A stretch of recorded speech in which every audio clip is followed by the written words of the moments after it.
Waouh! Des savants sont parvenus à réaliser une téléportation quantique.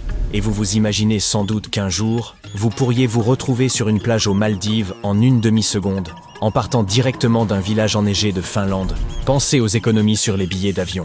Mais minute, papillon, ne vous emballez pas trop. Les scientifiques n'ont réussi à transférer qu'un fragment d'information quantique d'un ordinateur quantique à un autre. La distance entre eux était de 2 mètres, mais cette information s'est déplacée comme si elle ne subissait aucune distance. Comprendre ce phénomène n'est pas simple. Pour y parvenir, nous allons faire appel à l'ordinateur le plus puissant de l'univers, votre cerveau. Ainsi, des chercheurs d'Oxford ont appris à téléporter de l'information quantique. Les informations classiques se composent de bits, tandis que les informations quantiques utilisent des qubits. La différence est cruciale. Imaginez un petit interrupteur. Lorsqu'il est éteint, il signifie 0. Lorsqu'il est allumé, il signifie 1. Un ordinateur classique fonctionne avec ce type d'information. Les qubits représentent simultanément 0 et 1. Autrement dit, jusqu'à ce que vous observiez l'interrupteur, vous ignorez son état. Il est donc en superposition. Ce n'est qu'au moment de l'observation qu'il prend la valeur 0 ou 1. Un ordinateur quantique manipule ainsi des qubits en superposition. Avant toute mesure, un qubit occupe toutes les positions à la fois, et après mesure, il révèle 0 ou 1. Cette propriété exceptionnelle permet aux ordinateurs quantiques d'accomplir plusieurs tâches à la fois. Dans le monde quantique, passer un examen reviendrait à réaliser toutes les tâches simultanément, et non l'une après l'autre. C'est la première notion à retenir pour comprendre la téléportation quantique. La seconde notion est celle de l'intrication. Les scientifiques prennent 2 particules et les intriquent ensemble, ce qui les relie de manière indissociable. Ainsi, toute action exercée sur l'une se répercute instantanément sur l'autre. Imaginez que vous possédiez 2 stylos, l'un bleu et l'autre rouge. Vous placez chaque stylo dans une boîte distincte. Vous ignorez laquelle contient le stylo rouge ou bleu, puisque le couvercle fermé vous en cache la vue. Dans l'une des boîtes, le stylo peut exister simultanément en rouge et en bleu, à la manière du célèbre chat de Schrödinger. Ensuite, vous transportez une boîte jusqu'à la jungle amazonienne, tandis que la seconde est envoyée au sommet de l'Everest. Lorsque vous ouvrez la boîte dans la jungle et découvrez le stylo bleu, il devient immédiatement évident que celui se trouvant sur l'Everest est rouge. C'est exactement le phénomène observé avec les particules intriquées. Si, par exemple, l'une des particules à une extrémité de la galaxie devient rouge, sa jumelle à l'autre extrémité réagit instantanément et se colore de bleu, comme si la distance n'existait pas. Ces particules jumelles se perçoivent et réagissent sans délai. Le transfert d'un état quantique d'une particule à une autre est ce que l'on nomme téléportation quantique.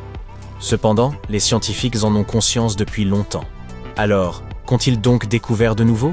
Ils ont utilisé la téléportation quantique pour faire fonctionner un superordinateur.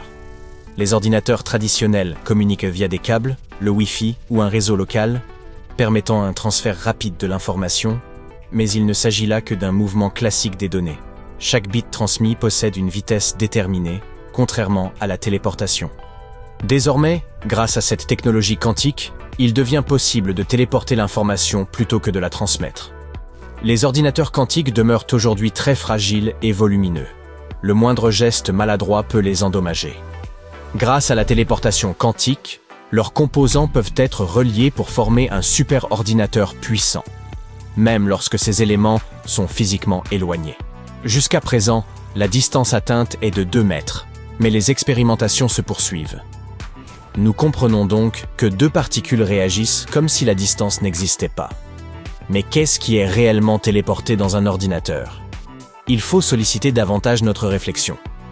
Une particule se trouve en superposition, c'est-à-dire qu'elle peut simultanément adopter tous les états possibles jusqu'au moment où l'on observe sa condition, à l'image de cette boîte contenant le stylo sur l'Everest. Voici comment les chercheurs ont procédé. Imaginez que vous possédiez une particule lumineuse, le photon A, que vous souhaitez téléporter. Vous disposez également des photons B et C, déjà intriqués. Le photon B se situe sur le premier ordinateur et le photon C sur le second. Rappelez-vous que les photons réagissent l'un à l'autre. Mesurer ou observer l'un entraîne une réaction immédiate de l'autre, qui adopte instantanément l'état correspondant. Vous ne les observez pas pour l'instant, mais gardez cette interaction à l'esprit. Ensuite, vous prenez les photons A et B et les soumettez à une interaction mutuelle. Cette interaction est mesurée à l'aide d'un dispositif spécial. Après cette opération, vous observez le photon A, qui perd alors sa superposition et voit disparaître sa propriété magique. Les informations concernant l'interaction entre les photons A et B sont ensuite transmises à un autre ordinateur. Le photon C reçoit ces données et adopte la configuration exacte du photon A. Le photon A original cesse d'exister, tandis que le photon C prend sa place. D'accord. Mais comment les chercheurs parviennent-ils à entrelacer des particules? Et que signifie faire interagir le photon A avec le photon B? Pour créer l'intrication, ils utilisent des cristaux particuliers et des technologies complexes. Des procédés scientifiques servent également à provoquer l'interaction entre les photons A et B. Toutefois, ne surchargeons pas notre cerveau avec tous ces détails. Il est temps de récapituler. Voici un résumé concis de ce qui s'est déroulé. Le photon A est celui que l'on souhaite téléporter. Les photons B et C sont préalablement intriqués, comme des jumeaux inséparables.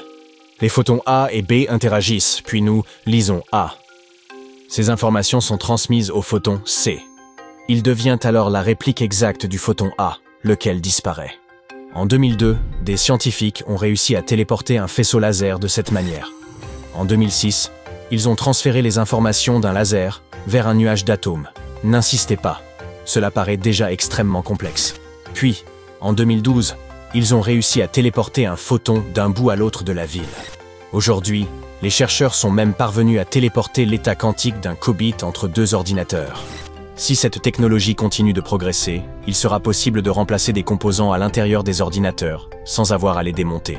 Par exemple, si un processeur d'un ordinateur quantique présente un dysfonctionnement, il ne sera plus nécessaire de démonter l'appareil, d'en extraire le processeur, de le remplacer, puis de remonter l'ensemble. Grâce à la téléportation quantique, le composant défectueux pourrait être remplacé instantanément à l'intérieur de l'ordinateur. Tout cela semble bien complexe, mais la grande question demeure.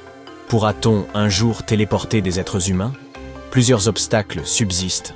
Un être humain est infiniment plus complexe qu'une particule unique, puisque chaque individu est constitué de billions de particules.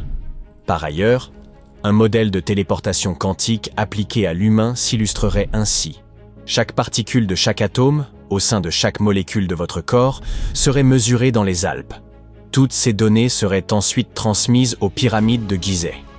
Là, sur la base de ces informations, votre double se matérialiserait, tandis que votre corps originel dans les Alpes serait détruit. Visuellement, il s'agit bien de téléportation. Vous disparaissez d'un lieu et votre copie identique apparaît ailleurs. Toutefois, le moment où votre original est détruit demeure quelque peu préoccupant, n'est-ce pas? Nos souvenirs, nos réactions à certains événements, nos modes de pensée, nos sentiments, nos expériences, tout cela réside-t-il également dans des particules subatomiques? Si nous nous observons à travers le prisme du monde quantique, ne verrons-nous que notre corps physique? Et qu'en est-il de notre psyché? Peut-on l'assimiler au monde des particules, ou relève-t-elle d'une nature totalement différente? Dans ce cas, la téléportation qui détruit l'original et fait apparaître une copie ailleurs ne fonctionnerait pas vraiment. Certes, un double pourrait se téléporter, mais serait-ce réellement vous? Et comment être certain qu'aucune partie de votre être ne se perde lors du transfert? Que se passerait-il si vous perdiez encore un fragment de vous-même lors de la téléportation suivante? Il semblerait donc que, pour l'heure, les trains et les avions soient bien plus sûrs.